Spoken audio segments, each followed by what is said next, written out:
और जिस political party के नेता से आप नहीं जीत पा रहे, उसको हराने के लिए इतने पैसे दिए जा रहे हैं कि वो जीत के यहाँ पर फिर से विधानसभा पर न बैठे। ऐसे होते हैं कि जो सिर्फ वोट बैंक को काटते हैं और विभिन्न पार्टी जो नेशनल पार्टीज होती है उनको नुकसान पहुंचाने के लिए आते हैं। या कि बीजेपी पूरे वेस्ट बंगाल में कहीं न कहीं पर हार के कगार पर खड़ी थी, जिसका इन्होंने इम्पैक्ट दिखाया है।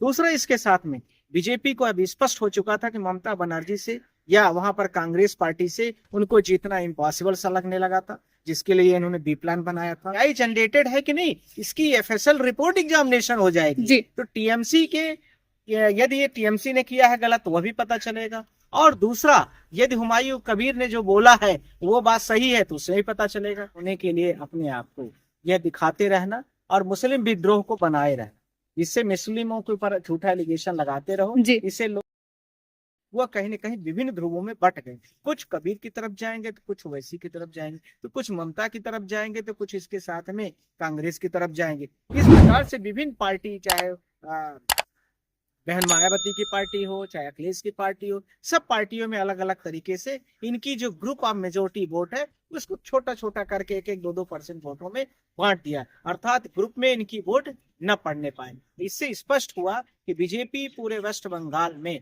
कहीं न कहीं पर हार के कगार पर खड़ी थी, जिसका इन्होंने इम्पैक्ट दिखाया है। दूसरा, इसके साथ में बीजेपी को अब स्पष्ट हो चुका था कि ममता बनर्जी से या वहां पर कांग्रेस पार्टी से उनको जीतना इम्पॉसिबल सा लगने लगा था, जिसके लिए इन्होंने बी प्लान बनाया था।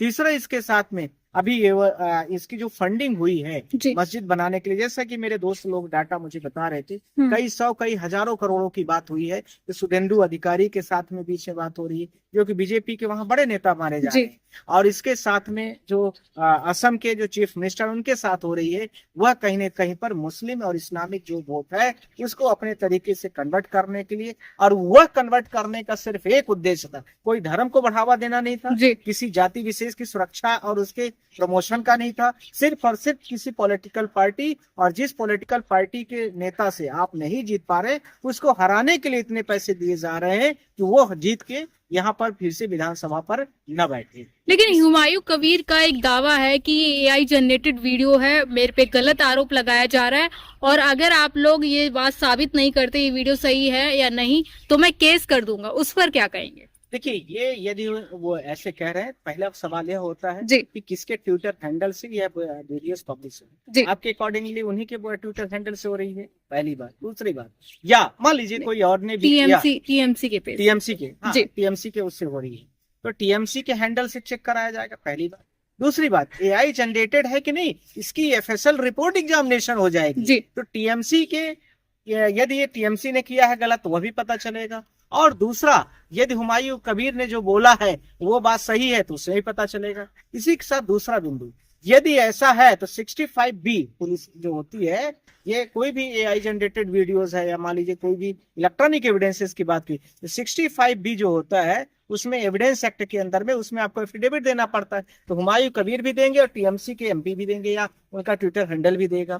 साथ ही साथ में लैब की जब एग्जामिनेशन रिपोर्ट आ जाएगी, एआई जनरेटेड वीडियो को एक तरफ रखा जाएगा उसके टूल्स एग्जामिनेशन में, और दूसरी तरफ हुमायूं कबीर की आवाज को रखा जाएगा और दोनों को वेटेज कराया जाएगा कि कौन सही बोल रहा है और एआई जनरेटेड में क्या कॉपी है क्या उसमें कोडिंग के आधार पर सब चीजों को वेरीफाइड करके एक एग्जामिनेशन रिपोर्ट, एक प्रॉपर तरीके से एक प्रॉपर रिपोर्ट को एक सम्मिलित कर लिया जाता है, जिसके आधार पर ये सारी चीजें स्पष्ट हो जाएंगी। तो हुमायूं कबीर जो आरोप किसी पार्टी पर लगा रहे हैं या अपने एक बचाव के लिए लगा रहे हैं या बीजेपी के डर से लगा रहे हैं या बीजेपी के फायदा पहुंचाने के लिए अपना क्लैरिफिकेशन जारी किए, यह सब पूरी तरीके से स्पष्ट हो जाएगा। और यह मुझे लगता है कि स्पष्ट होना जल्दी से जल्दी आवश्यक भी है, जिससे पूरे भारत देश की जनता को कहीं न कहीं क्लैरिफिकेशन के तौर पर एक सर्टिफिकेट मिल सके ये सही चीज क्या है। सर, अभी वीडियो जारी हुआ है, उससे वेस्ट बंगाल में जो चुनाव होने वाले उस पर कोई असर पड़ेगा? क्योंकि जिस तरीके से हुमायूं कबीर ने बाबरी मस्जिद का मुद्दा उठाया था, उससे कुछ मुसलमान उनके समर्थन में आ गए थे, तो क्या अब ये वीडियो से चुनाव पर असर पड़ेगा या नहीं पड़ेगा? नहीं, देखिए, कहीं न कहीं हर जो लोग धर्म और आस्था से जुड़े होते हैं, जरूर जाहिर सी बात है कि उनका असर पड़ता है, ऐसा नहीं कि नहीं पड़ता। दूसरी बात, जो लोग समझ चुके होते हैं कि यह व्यक्ति जो है तो ये पोलराइज कर रहा है वोट को, मुस्लिम वोटों को डिवाइड करना चाहता है, ऐसे लोगों के लिए वह कोई अंतर नहीं पड़ेगा। पूरे जो राजनीतिक मठ के लोग हैं वो सब समझ जाते हैं पर कुछ लोग ऐसे होते हैं कि जो सिर्फ वोट बैंक को काटते हैं और विभिन्न पार्टी जो नेशनल पार्टीज होती है जी उनको नुकसान पहुंचाने के लिए आते हैं या अपने व्यक्तिगत हित को देखते हुए किसी पार्टी जो रूलिंग पार्टी है उसकी वोट बैंक को कम करते हुए उसको सत्ता से हटाने के लिए आते हैं और इसी के लिए वो धर्म का रूप अवधारण लेते हैं।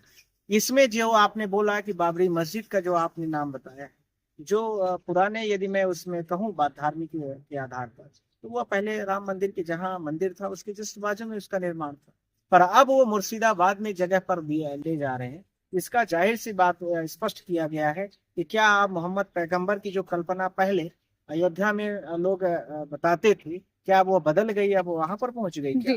मुझे लगता है कि जो जुल्फिकार खां था, आप लोगों को यदि सब कुछ इतिहास में याद होगा, तो जो 1762 का जो युद्ध होता है और उसके बाद में आप सबको पता है कि जो जितने विभिन्न युद्ध हुए हैं, इतिहास की मैं बात करूं तो वहां तो इस तरह की कोई कल्पना थी नहीं। पर आप एक बड़े राजा, एक बड़े सम्राट के घर परिवार से हैं या नहीं है, तो आप बड़े राजनीतिक चेहरे हैं, तो आप वहां पर इस प्रकार के मंदिर का नाम दे करके एक कल्पना बना सकते। वह एक धर्म को कहीं न कहीं पर एक जगह पर विस्थापित करके देश में अपने आप को अंकित करने का, चिन्हित करने का, वोट को ध्रुवीकरण करने के लिए एक सफल प्रयास हो सकता है। पर जनता के वोट के रूप में आप कन्वर्ट करना चाहते हैं कि ये इस पार्टी से हट करके अपनी ही सभी विधानसभाओं में लोगों को खड़ा करके सिर्फ और सिर्फ किसी पार्टी जो जीतने वाली रूलिंग पार्टी उसको हटाने के लिए कोशिश कर रहे हैं, तो ये अथक प्रयास आपका असफल होगा, उससे बहुत ज्यादा अंतर नहीं पड़े। अलग बात है कि 100, 200, 500 वोटें आपको मिल जाए।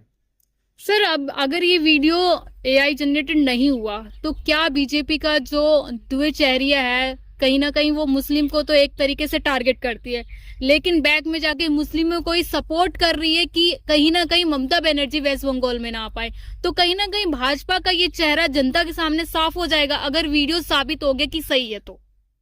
देखिए, ये तो बीजेपी के चेहरे कई सारे हैं, जी। वीडियो सही है ही है उसमें ज्यादातर। यदि ये वीडियो नहीं सही तो दूसरी वीडियो सही है, जी। वो दूसरी नहीं सही तीसरी सही है। हम्म। कितने चेहरे देखेंगे बीजेपी के आप? कल बीजेपी का घोषणा पत्र आया है, जी। उसमें लिखा गया है कि करोड़ों लोगों को रोजगार दिया जाएगा, एसएससी का एग्जाम निकाला जाएगा। इसके पहले का पुराना घोषणा पत्र देख लिए 2014 का, हर साल 2 करोड़ रोजगार दिया जाएगा। कितने रोजगार मिले हैं? दूसरा, जो रोजगार थे वो भी बंद कर दिए गए। दूसरा, इसके साथ में कल मैंने घोषणा पत्र के बारे में बिल्कुल बोला भी है, इसके साथ में यह सरकार तो ऐसी है जो यूसीसी उस कानून को लेकर के भी बात करना चाह रही है, क्या अभी तक इस सरकार में नहीं थी? तीसरा, घुसपैठियों की बात कर रहा है, क्या आप 15 साल से घुसपैठिया भगा रहे हो? अभी आपका घुसपैठिया नहीं भगा वेस्ट बंगाल से, पूरे भारत देश में आप घुसपैठिया बात करते हो। तो भारत देश में होम मिनिस्टर तो आप ही हो, प्रधानमंत्री भी आप ही का आदमी है, इसका मतलब आप लोग सब असफल हो।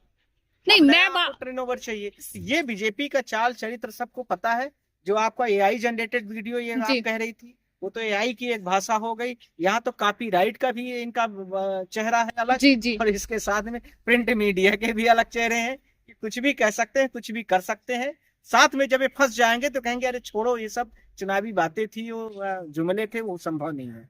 नहीं, ये भारत देश की जनता समझ चुकी। नहीं, तमाम लोग ये कहते हैं ना कि बीजेपी हिंदू को सुरक्षित करती है, सनातन को आगे बढ़ाती है। ये इस मुद्दे पे मैं कह रही हूँ कि धर्म के मुद्दे पे जहाँ बीजेपी एक अलग चेहरा दिखाती है कि हम लोग हिंदू हितैषी हैं, हिंदू का विकास करते हैं, उस मामले में मैं कह रही हूँ क्या 2 चेहरे हैं बीजेपी के? बीजेपी का कितने ब्राह्मणों को टिकट दिया गया है वेस्ट बंगाल में, कितने सारे लोगों को क्या दिया गया है, ये सब आपको पता होना चाहिए। पहली बात जी, इससे स्पष्ट होता है कि जो बीजेपी अभी तक यह कह रही थी और ब्राह्मणी ये समझते थे कि हमारी एक बीजेपी पार्टी है, टिकट एक भी न मिलने से उन सबको पता चल गया है। अलग बात है कि वेस्ट बंगाल नहीं किसी और राज्य की भी बात हो, पर ऐसी कल्पनाएं हैं। पहली बात। दूसरी बात, जो लोग कहते हैं कि मैं हिंदूवादी पार्टी का संगठन का इसमें हूँ, तो ये फिर ए प्लान, बी प्लान, सी प्लान, डी प्लान बना करके लोगों को उलझाए रहना, लड़ाए रहना और हिंदूवादी होने के लिए अपने आप को यह दिखाते रहना और मुस्लिम विद्रोह को बनाए रहना। इससे मुस्लिमों के ऊपर झूठा एलिगेशन लगाते रहो, इससे लोग संख्या जो है बहुतायत तरीके से संगठित होती रहेगी और उस संगठित जितने ज्यादा वो होगी उनको वोट बैंक मिलता रहेगा। इससे जनता कोई प्रश्न चिन्ह न करे। इसके लिए हिंदूवादी बनना है, आपको क्रिश्चियनवादी बनना है, आपको इस्लामिकवादी बनना है, जो बनना है। तो भारत देश के विभिन्न बुनियादी जो टीचर्स जो समस्याएं हैं, उन टीचिंग समस्याओं को छोड़ करके आप दूसरी तरह की समस्याओं को उसी में आदमी को उलझा देते हो, जिससे वो जनता उसमें परेशान और पीड़ित रहती है। बस यही आपका समाधान है और यही आप करते हो। ठीक है, थैंक यू।